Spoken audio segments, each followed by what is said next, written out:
Copeuch Inversiones, el sitio donde todos pueden invertir, y Universidad Central, 40 años formando personas, presentan Al Pan Pan. En el Mostrador Podcast, debate y conversación para comenzar tu mañana. Al Pan Pan, con Mirna Schindler. Entrevistas con los actores de hoy. El Mostrador, el poder de la independencia. ¿Qué tal? ¿Cómo están ustedes? Muy buenos días. Iniciamos una nueva semana. Esta semana hoy día es el último día de julio y parte agosto, con varios temas que queremos pasar a conversar con nuestro siguiente entrevistado, el senador socialista José Miguel Insulza. Senador, ¿cómo le va? Muy buenos días. Gracias. Buenos días, muchas gracias, Mirna. Gusto de saludarla.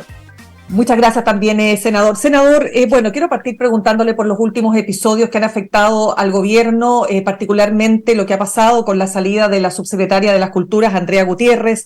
También tuvo que salir otro Ceremi, estamos hablando del Ceremi del Biobío, en un montón de temas que enredan al gobierno y que le hacen tan difícil, fíjese, tener el control de la agenda.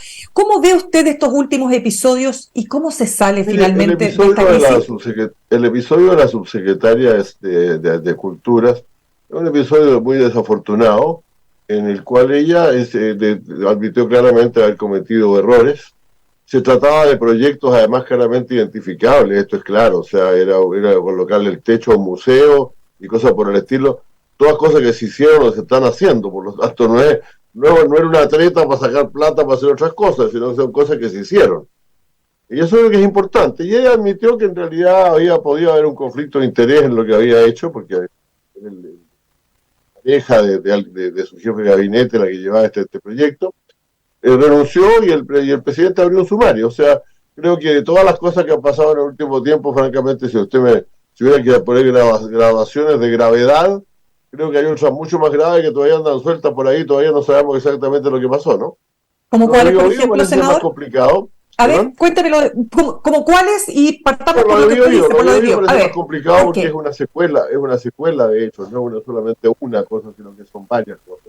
Y tienen que ser investigadas como tal. Hay un problema, Mirna, aquí que es bien complejo, que para poder investigar, digamos, para la toma de lo que la Contraloría tiene que hacer cuando entra a la Contraloría, es solamente ver que las cosas se hayan hecho de acuerdo con el procedimiento legislado. Y cuando se trata de fiscalía, el fiscal tiene que configurar alguna culpa, algún delito que se haya cometido, un cuasi delito, o una falta, ¿no?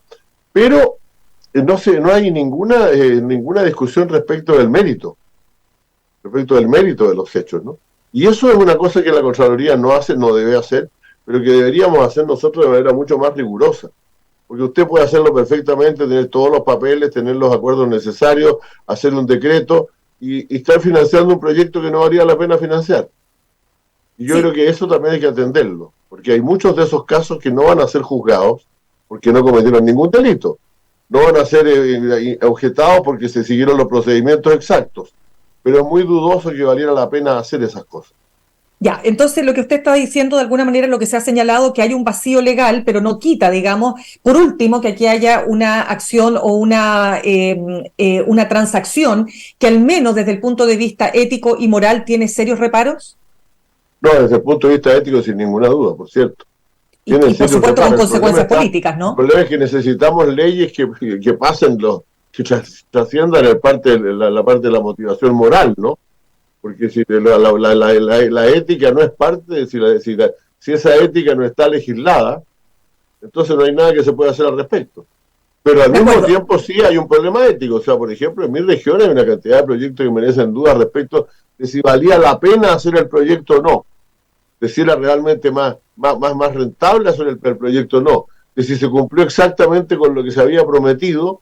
Y eso no se puede evaluar. Se puede evaluar. Usted dice desde el punto de vista ético, pero no se puede cuestionar desde el punto de vista administrativo ni desde el punto de vista penal.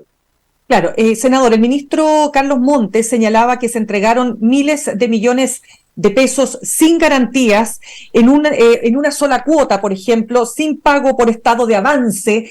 La pregunta es ¿por qué se relajó tanto el sistema para que esto finalmente fuera mal utilizado? Yo creo que esto fue increciendo, ¿eh? Y tiene que ver con algo que vamos a empezar en los próximos días, de lo cual yo formo parte, que es la discusión de la ley de presupuesto. Porque la ley de presupuesto, como usted sabe, como todos los contratos, pues es una especie de contrato, ¿no? Tiene letra chica. Y la letra chica se llaman las glosas. Y en las glosas se va diciendo cosas como, a pesar de lo lo que se dice en este caso, habrá la posibilidad de hacer tales y cuales actos. Por ejemplo, lo más claro, yo recuerdo cuando estaba yo en el gobierno, había un subsecretario de presupuesto, me acuerdo que Granados, creo que era el apellido, que decía claramente, mira, por favor, el Fondo de Desarrollo Regional que estamos asignando es para cemento y clavos, es para obras concretas, para obras específicas. No es para hacer estudios, ni para hacer encuestas, ni cosas por el estilo, es para cuestiones materiales. Eso decía él siempre. Y todos entendíamos que era así. Pero de pronto alguien le metió una glosa al presupuesto que dice que no obstante esto, se podrá hacer por organizaciones no gubernamentales, determinadas cosas. No las he leído bien yo, pero eso hay que volver atrás. Hay que volver al cemento y los clavos, esto para obras de infraestructura, no es para andar haciendo estudios, ni arqueos de gente, ni ayudando cosas por el estilo. Ahora, para las cosas que son especiales, por ejemplo, la ayuda a campamentos, eso tienen que hacerlo las instituciones que están encargadas de lidiar con los campamentos, son las que tienen que hacerlo, y no tienen por qué hacerlo organizaciones no gubernamentales con gente que muchas veces no tiene idea de lo que está haciendo. Ese es el otro problema que tenemos. Senador, cuando el ministro de Justicia, Luis Cordero, dice que las personas que llegan por primera vez a un cargo directivo en la administración debieran tener una capacitación básica de reglas para evitar problemas administrativos, o sea, como diciendo que quizás mucho de lo que aquí ocurrió tiene que ver con desconocimiento. ¿Usted ve algo de esa naturaleza? Porque hay muchos temas que tienen que ver efectivamente con cómo se maneja el Estado, pero otros dirían, no, pues aquí lo que hay es frescura simplemente, ¿no? Bueno, yo creo que hay de las dos cosas. Yo creo que primero que nada hay ignorancia, efectivamente no se sabe cómo se hacen las cosas. Mire, los lugares del país donde más casos de comillas corrupción, no todos son corrupción, se cometen son los municipios. Porque la gente que llega al municipio no tiene idea de cómo se hacen las cosas, pues. Y cree que es cosa como no son demasiados los recursos, etcétera. Entonces ahí se cometen muchas irregularidades. Pero también hay frescura, pues.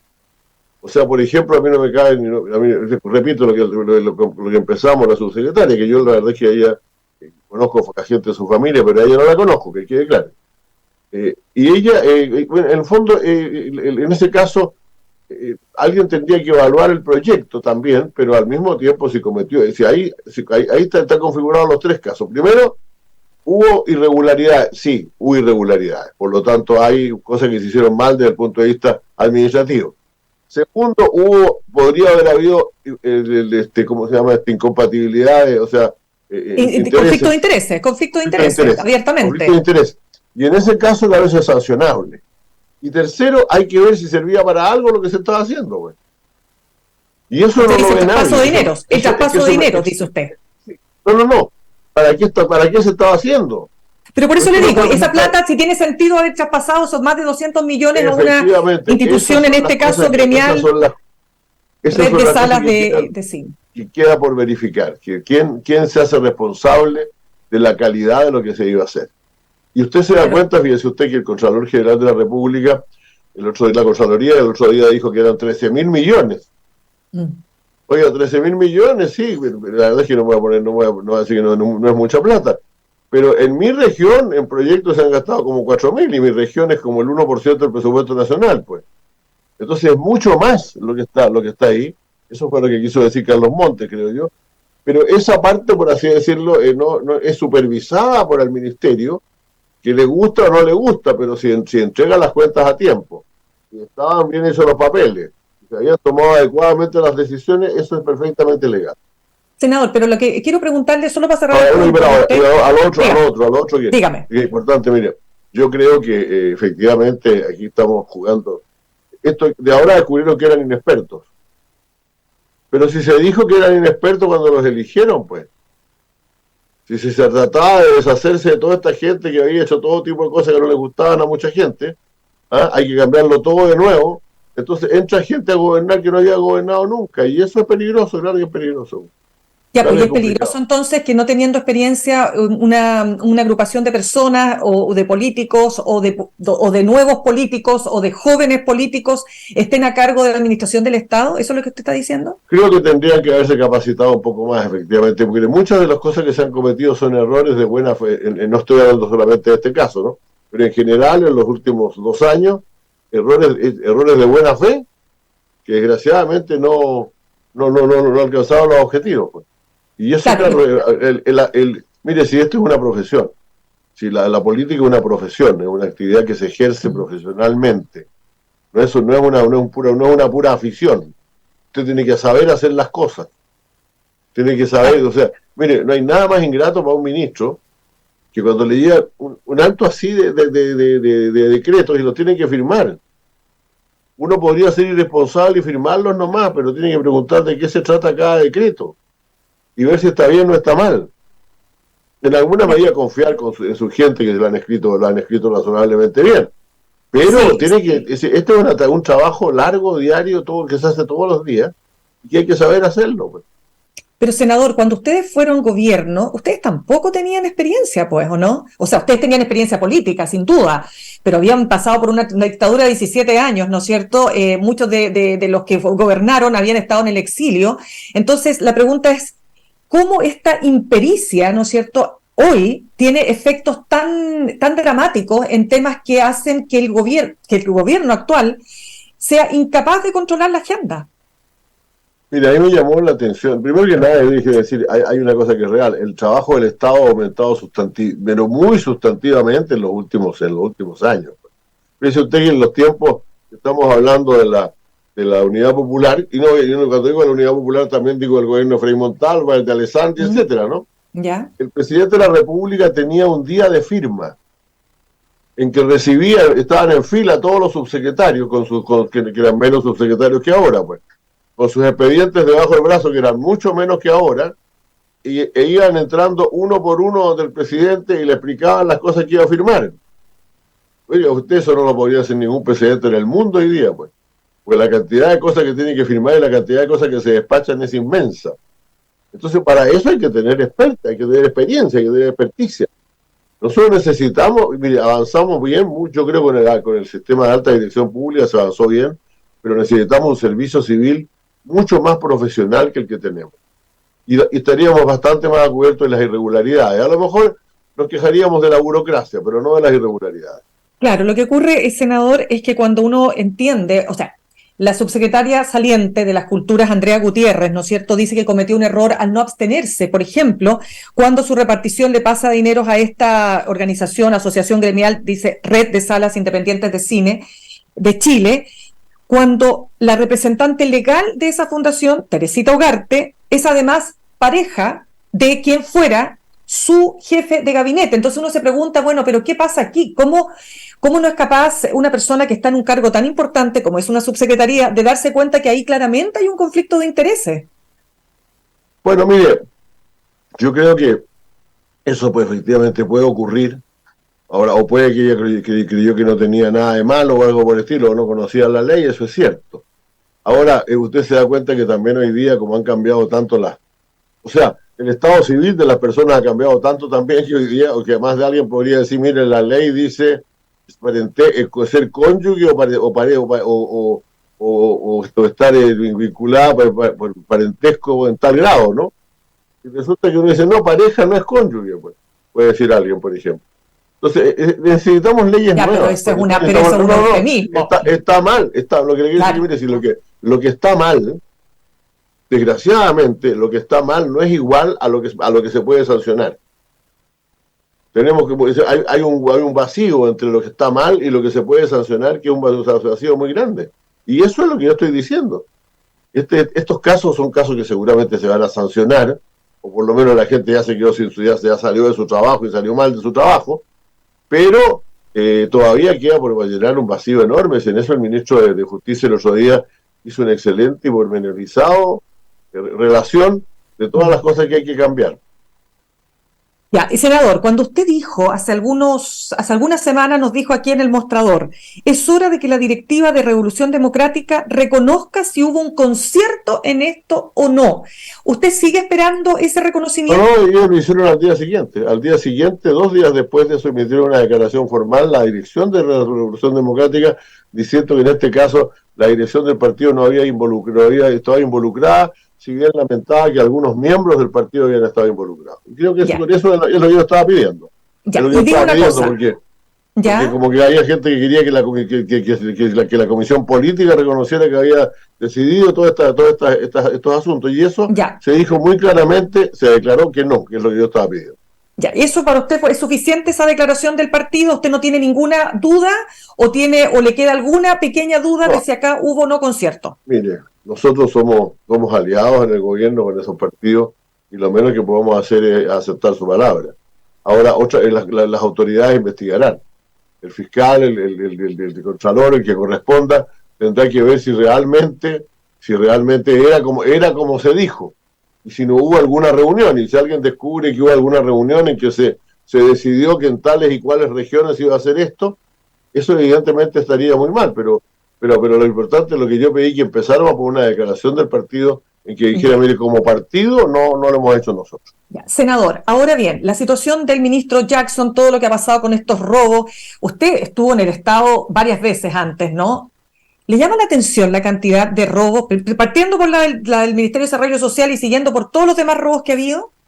Mire, cuando la prensa empieza a descubrir robos, hay cada vez más robos, y cuando empieza a descubrir otras cosas también lo hay. A mí me parece raro que en estos días haya habido todos estos robos. Fíjense. Yo creo que probablemente hay más robos de lo que se imagina. Lo que pasa es que esto pasó, el robo de una computadora en cualquier lugar de cualquier oficina pública de barrio pasó a ser un delito reportable. Y bueno, naturalmente se empiezan a encontrar cosas, pero yo creo que esas son materias policiales, eso tiene que ver a la policía. Ya, para usted esto está estrictamente en el Ahora, es común, para decirlo francamente, para decirlo bien claro. ¿Ya? Es común así como en los tiempos anteriores. Si a usted no le gustaba cómo iba el proceso en el juzgado, un procurador o alguien iba y se robaba el expediente. Hoy día puede ocurrir que se roben las computadoras en que están todos los datos, eso es cierto. Y hay que distinguir entonces cuál fue el delito propiamente de robo, el delito de robo de un artefacto, el haber intentado ocultar datos sobre situaciones complicadas, y eso también tiene que ser investigado. Ya, pero ¿a usted no le parece raro todo esto, más allá de que efectivamente la justicia es la que tiene que determinar qué pasó aquí? Mire, francamente sí, es que ahora usted me dice a mí, mire, ocurre que un señor que está en la cárcel llama por teléfono y dice que es el ministro, y el tipo que está ahí esperando y que está de guardia, que pertenece a una empresa que no es del ministerio, una empresa de seguridad que no es del ministerio, le cree y le dice, mire, usted le va a dar 20, soy el ministro de Jackson, y por favor dele todos los computadores, o 20. A las 12 de la noche. Exacto, y el tipo se los pone ahí. La verdad es que es el cuento del tío. A uno le han contado muchas veces cosas insólitas del cuento del tío, ¿no? La venta del puente del arzobispo y otras cosas por el estilo. Pero uno no puede creer que sea tal grado de ingenuidad. Y ahora, cuando allá llegamos al fenómeno de que está la abuelita parada en una esquina con todos los computadores en la vereda, ya estamos en una situación francamente casi de alguna broma mal hecha, ¿no? O sea, ¿Le huele a operación política? Entonces, en la parte tan poco profesional, para decirlo entre comillas, tan llena de cosas anecdóticas, hace pensar que probablemente se trató de robos por un momento, pero al mismo de computadoras, digamos. Pero por otro lado hay un tema que es cierto, uno lo pone saltón, pues, porque al poco rato el señor llamó de nuevo y dijo, ahora quiero la caja de fondo. Y se llevaron la caja de fondo, y la caja de fondo no ha aparecido de nuevo, pues. Pero por eso le pregunto, ¿le huele? Bueno, eso es lo que hay que investigar, porque le parece que las computadoras no contenían nada, pero la caja de fondo podía contener. Pero por eso le vuelvo a preguntar, ¿le huele a operación política esto? Yo no trato de no prejuzgar, yo pido simplemente que se investigue bien claramente qué es lo que había en esa caja de fondo. ¿Y por qué? Porque de pronto el objetivo real puede haber sido la caja de fondo y no la computadora. Ya, vamos con el tema para terminar este capítulo, porque me interesa preguntarle por otros temas que tienen que ver también con el Senado. Senador, en la situación de Giorgio Jackson, ¿hasta cuándo resiste la permanencia del ministro Giorgio Jackson al mando del Ministerio de Desarrollo Social? Mire, todos los ministerios son cargos de la exclusiva confianza del presidente de la República. Uh-huh. Y por lo tanto resiste mientras el presidente tiene confianza en él. En la vida real no hay nada peor que pueda hacer un partido de oposición que exigir la renuncia de un ministro. Porque ningún presidente va a aceptar una exigencia de ese tipo. No se llame Alessandri, Frey, como se llame, o Lagos, o Piñera, o Bachelet. Ningún presidente va a aceptar que un partido lo chantajee y le diga: si usted no me saca a esta gente, yo no legislo más. Entonces más lo afirma, dice usted. No, yo creo que eso fue un juego, mire, yo no sé, yo me imagino que la gente de la UDI como Macaya y otros se habrán dado cuenta que lo que le estaban dando en ese momento, entre comillas, esto es medio en broma, ¿no? Al ministro Jackson era un pase para que siguiera en el gobierno, pues. Porque si el presidente lo iba a sacar, naturalmente no lo va a sacar a pedido de Javier Macaya, pues. A exigencia de Javier Macaya, ningún presidente va a hacer eso nunca, porque en ese momento ya la pérdida de respeto es total. Ya. O sea, aquí cualquier legislador anda dando vuelta por ahí y dice: si no me sacan al ministro, me taimo. Ya, pero eso desde el punto de vista de la oposición y lo que pide, pero desde el punto de vista de la coalición, de las dos coaliciones, usted personalmente... Yo no creo que no van a haber cambios de gabinete. Ahora, yo no soy partidario que los haya por lo demás, y naturalmente cuando alguien comete un error, como el caso de la subsecretaria, se tendrá que ir, pero eso no es un cambio de gabinete. No, y aunque la UDI diga que no va a conversar con el gobierno mientras él esté en el cargo. ¿Qué le va a hacer usted? Pues este es un tema presidencial. Lo único que está ya claro en el Congreso, y que estuvo claro en la constituyente, y que estuvo claro en la constituyente anterior, es que en este país la mayoría de la gente quería un régimen presidencial, y el régimen presidencial supone que el presidente designa a los ministros, y en ningún caso supone que los partidos políticos los pueden sacar, pues. Senador, usted también, como dijo el senador Lagos Weber, desconoce al actual Javier Macaya, el cambio que ha tenido de tono. ¿A usted qué le parece? Efectivamente. Hay hasta unas fotos ahí publicadas en el diario ayer, afectuosas de saludo entre Boris y el señor Macaya. Yo creo que a él le dijeron: viejito, la está enverrando, este gobierno está con problemas, tú tenés que ponerte más duro. No trates de negociar, porque aquí nadie quiere negociar. Todos quieren imponer. Y por lo tanto, imponte. Y él está imponiéndose. Y eso es una estrategia repito que esto es una prueba de fuerza medio absurda, porque el presidente de la República, yo, mire, se lo doy firmado, no va a sacar a un ministro porque un partido político se lo exige. De acuerdo. Ahora, senador, y al exigirlo, ese partido político, lo firma más. Lo está firmando.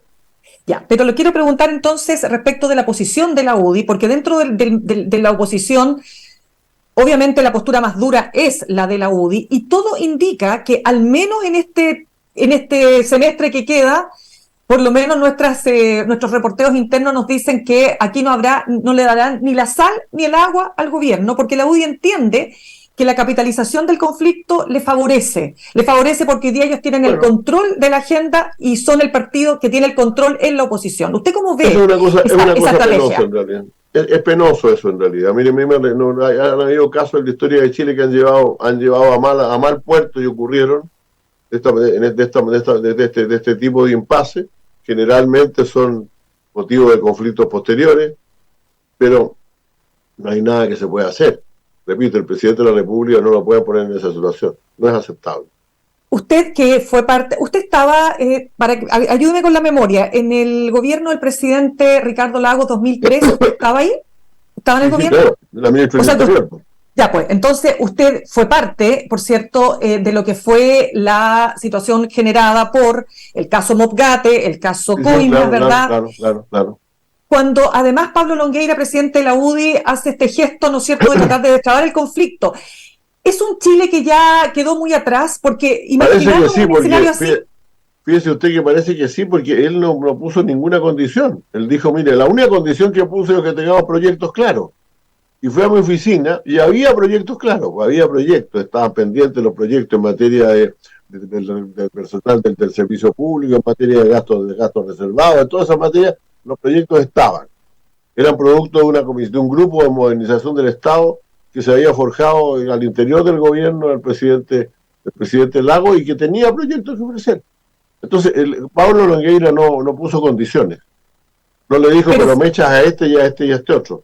Simplemente dijo, pongan los proyectos y discutan los proyectos, y el presidente Lagos le dijo, muy bien, llamo a Insulza y discute, ve tú los proyectos con él. Claro, eso parece no existir ya. ¿Y usted esperaría esa grandeza, para decirlo con todas sus palabras, no parece existir. ¿Y esa grandeza usted la esperaría o usted cree que es difícil de esperar en los tiempos que corren en Chile hoy? Mire, le voy a confesar una cosa, Mirna. Yo no tenía mucha esperanza de eso. No tenía mucha esperanza de eso.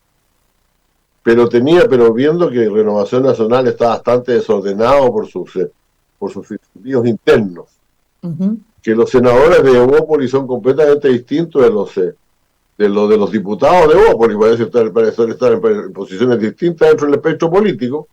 Yo lo habría esperado en la UDI, fíjense. Parecía el partido más ordenado y más razonable, con el cual más se podía conversar. Y claro, por eso la gran sorpresa que dice Ricardo Lagos, Ricardo Lagos Weber, ¿no? Es decir, mire, nadie hubiera esperado esto de que Macaya, que de repente se fuera más, si los republicanos están sentados en la mesa todavía, o estaban hasta hace poco. Y naturalmente, como los republicanos tienen fama de ser los más duros, por cierto, a los pocos días se salieron también de la mesa. Pero usted que ha vivido varias vidas, ¿no es cierto?, en materia política, senador, ¿cuál es el costo? Tal vez sí. Pero muy bueno, porque por Dios que ha visto pasar agua debajo del puente. Pero yo le pregunto, esta estrategia de la UDI, que la UDI siente y considera que les está trayendo mucho rédito, usted, visto desde afuera, ¿efectivamente es una estrategia que le puede traer réditos políticos a la UDI? Yo creo que a la UDI no le trae mucho más réditos que gente dentro de la UDI que es de derecha bastante extrema y que ve el Partido Republicano como su opción. Pues si todos sabemos que si eso se están defendiendo, la UDI está defendiéndose, pero se está defendiendo mal. No tomó las lecciones de la elección española, ¿no? Porque realmente la situación que ha sido, seguramente el Partido Popular en España habría sacado mucho más votos si no fuera porque decidió anunciar a priori su alianza con Vox. O sea, estos están anunciando a priori que van a seguir siendo los más duros, los más intransigentes, todo lo demás. Es lo mismo aquí. O sea, por eso digo, lo que está pasando acá es que la UDI en realidad comete el error de creer que endureciéndose va a ganar. No, si endurecerse están los republicanos. Pues. Pero es que por eso... Ya, o sea, usted dice, más vale la versión original que la copia. Evidentemente, ¿para qué queremos la copia? Pues siempre se dice lo mismo. Yo se lo digo a los míos cuando tratan de parecerse a los partidos de la extrema izquierda también, pues. Pero, senador, hay una diferencia, sí, entre Vox y republicano. Vox está, digamos, bajó su adhesión en la ciudadanía, pero acá tenemos un partido. Exactamente, pues. ¿Sabes lo que pasa? Que en esto no es un juego de a ver qué es lo que tengo que decir, ¿no? Como lo decía el famoso cómico norteamericano, Groucho Marx, ¿no? Tengo principios muy sólidos, y si no les gusta, bueno, tengo otros que les puedo ofrecer también, pues. La política no es de eso, no es que ande buscando a ver qué es lo que quiere la gente, por eso ahí me cargan los que andan mirando las encuestas todo el día y metidos en sus teléfonos viendo qué resultado hubo en tal cosa. ¿Cuál es el costo de esa política? ¿Cuál es el costo de esa política de corto plazo, senador? El costo es que simplemente les pierden todo el respeto. Los partidos y la política se desprestigia cada vez más, pues si la política está desprestigiada cada vez más. Porque esto no es un juego en el cual uno tiene que estar mirando las puras encuestas, porque la gente cambia de opinión todos los días. Si mañana se produce algún atentado grave, probablemente cambien otra vez. Fíjese usted que si usted compara las encuestas CEP del año pasado y de este año, la misma gente tiene opiniones distintas. ¿Y eso cómo se lo explica usted? Eso es un privilegio de los electores. Pero los partidos tienen que tener principios. Y no principios, qué sé yo, así espectaculares, no. Reglas, cosas que hacen siempre. Usted sabe que un partido siempre va a estar, por ejemplo, porque el presupuesto nacional no lleve más gasto de lo que sea posible. Está contra el endeudamiento. Este partido está a favor de la apertura internacional. Este otro partido no está a favor de la apertura internacional. Y la gente quiere elegir sabiendo lo que cada partido piensa.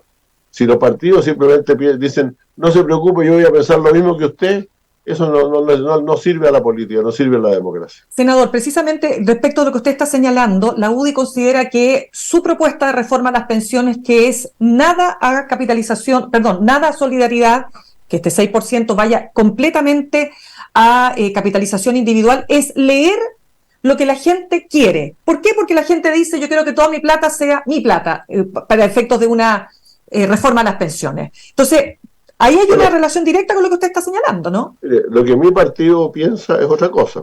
Ahora, yo no puedo ir mañana a decir, mira, ahora pienso lo mismo que la UDI. Pero no, pues ellos piensan a su manera, creen que el principio, para ellos el principio de solidaridad no existe.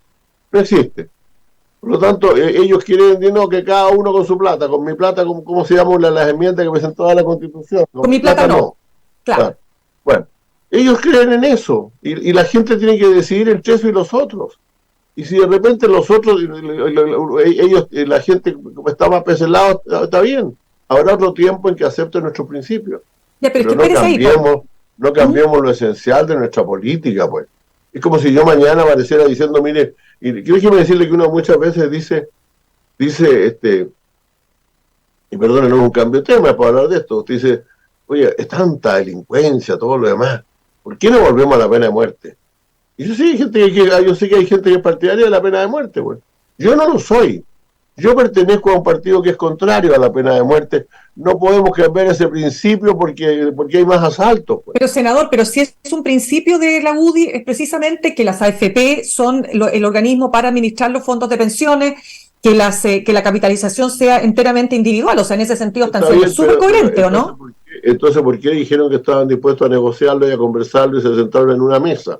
3 años atrás. ¿Perdón? Cuando estaba el gobierno del presidente... Mesa está funcionando... Está funcionando hace varios meses. Pues. No, pero me refiero con la propuesta del presidente Sebastián Piñera, era 3 pero espérese, 3 a solidaridad, 3, ¿no es cierto?, puntos para capitalización individual. Y hoy día... Es que ellos están comprando a Jackson, pues. Es que ¿Cómo? no están diciendo, mire, me salgo de la mesa porque no está de acuerdo con mis principios. Dice, me salgo de la mesa porque el presidente no echa a su ministro. Si ese es el error de la UDI. Si ellos hubieran dicho al principio, mira, no puedo estar en esta mesa porque no estoy dispuesto a negociar nada, bueno, el electorado habría determinado de qué se trata. Dicho sea de paso, la encuesta CEP muestra que la gente quiere dirigentes políticos, más allá de la firmeza, ¿no? Quiere dirigentes políticos que se entiendan entre ellos. Pero en fin, dejemos de lado ya. Ellos habrían dicho, mire, no me voy a sentar en una mesa, pero estuvieron varios meses en la mesa y cuando se fueron no dijeron porque no estamos de acuerdo. Dijeron porque no echan a Jackson. Y eso es pecado mortal, a mi juicio, por un partido político. Es no entender nada de cómo debe funcionar la política. Deberían dedicarse a otra cosa. Senador, lo último que le pregunto en honor al tiempo. Acabo de escuchar una entrevista a Susana Jiménez, ella es vicepresidenta de la CPC, exministra de Energía, diciendo primero que la reforma tributaria ya derechamente va a quedar para marzo y que lo que nosotros queremos es promover el crecimiento económico y hay que hacerse cargo de las deficiencias del Estado, pero que no hay condiciones para una reforma tributaria. Entonces yo quiero preguntarle cómo ve usted primero ese escenario y por lo tanto todo el esfuerzo que está haciendo el propio ministro Marcel para poder avanzar hacia un pacto fiscal.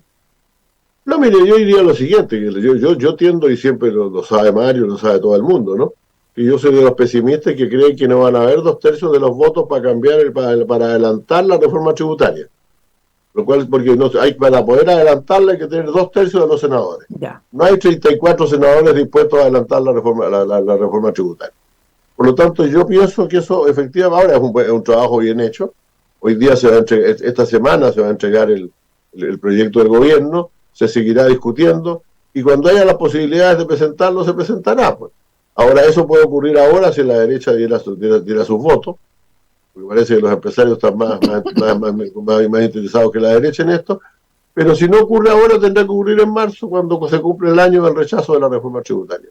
Ya, pero es que uno ve aquí que no hay voluntad de avanzar en ese sentido, porque entonces no vamos a decir, si las leyes son lo que hay. Para reponer, esto fue rechazado, la idea de legislar fue rechazada en la Cámara de Diputados cuando algunos diputados sueltos que querían cobrarle cuentas a su gobierno, porque estaban a favor del gobierno, o decían que lo estaban, decidieron salirse de la sala y no votar. Cuando eso ocurrió, simplemente opera la Constitución. Usted no puede volver a presentarlo hasta un año después, a menos que el Senado por 2/3 diga que bueno, que es lo que se hace todos los años con el salario mínimo. Generalmente en la Cámara se vota en contra del salario mínimo y se revive en el Senado por 2/3. Pero, senador, la pregunta que le hago es la siguiente. No hay alternativa, no podemos cambiar la Constitución. Pues si eso está súper claro, si la pregunta que le hago es otra, si es que acaso usted cree que de aquí a un año más, o menos de un año, sí, más o menos un año, no, pues no es un año, es menos de un año. No, son 8 meses. Exactamente, la pregunta es, no, pero espéreme, si va a haber agua en esta piscina para avanzar, porque si uno ve a la CPC diciendo que en realidad lo que hay que hacer es crecer más, hay que hacerse cargo de las deficiencias del Estado, cuando ha sido el propio ministro Marcel el que ha dicho, pero discutamos si es que si mejoramos la eficiencia vamos a obtener los ingresos que necesitamos a partir de esa eficiencia para los temas que necesitamos como país avanzar. Entonces, hay toda una discusión, pero yo no veo acá en ningún caso a la CPC diciendo sí, estamos dispuestos a abrirnos a una reforma tributaria. Bueno, mire, yo creo que en estos días, precisamente, lo que usted está mencionando es uno de los casos que yo quiero mencionar para decir, estamos en un momento muy crucial de la política de este país. Nosotros tenemos una constitución que está pendiente y en que parece ser que mucha gente quiere rechazarla a priori. Segundo lugar, y además algunos quieren presentar algunas enmiendas que la hacen inaceptable para los demás.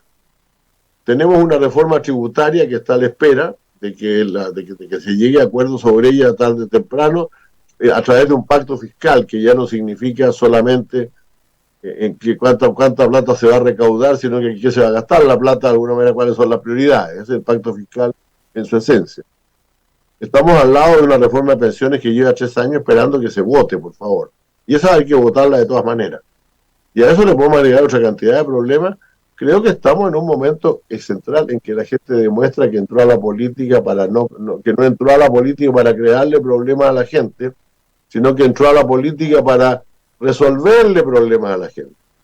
Entonces tenemos si el mundo político no tiene capacidad para resolver los problemas de la gente, como desgraciadamente está ocurriendo en algunos países, ¿no? Como Estados Unidos, no tienen acuerdo en el Senado, en el Congreso para nada, pues.